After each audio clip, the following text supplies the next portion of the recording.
Because even as we talk about our beaches, we're very beautiful beaches, but of late, they're a bit dirty. And so we have to work on that menace.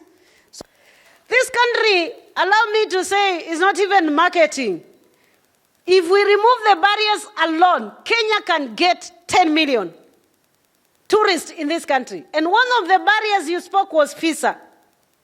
We're thinking about, and we're in a high-level discussions about visa at the airport. I know that's another drama. So we're in discussion with the Ministry of Interior on this. I am a witness. The other time I landed, I realized we had more than 500 tourists, international. The open sky discussion is at its length, and I can tell you there's commitment from the government on the open sky in terms of opening all these centers, Mombasa, Kisumu, Isiolo, and Eldoret. And so this is a discussion that is at length, and we're working together with the Minister of Transport on this agenda. There are millions of them, millions of attractions. Believe me, this country is so enthralled. From the landscapes, to the sea, to the sand, to the lakes, to the waterfalls, to the mountains, to the rocks, and so many other wonders in this country. And so there's a lot to showcase about the destination Kenya. We are in a world that is changing, and we're receiving more of an independent traveler who is a young billionaire traveler, and whose expectation in terms of experience and satisfaction is a bit different from that budget person and that luxurious person who is coming. And so we need to diversify ourselves in terms of creating spaces for all these categories.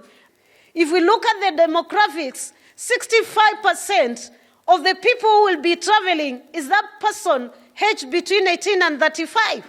But of course, we cannot ignore the 35, because in a globe of 6 billion and probably now going to 7 billion, that 35 alone, if we get that, I think we'll be above every other country around.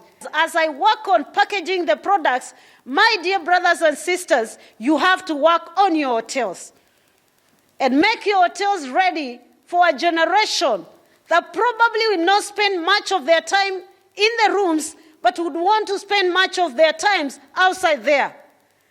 And that means extending your product diversification to the sea and working with the authorities to see how we can do the water sports so that we can have more crew that can have few hours, still pay the same.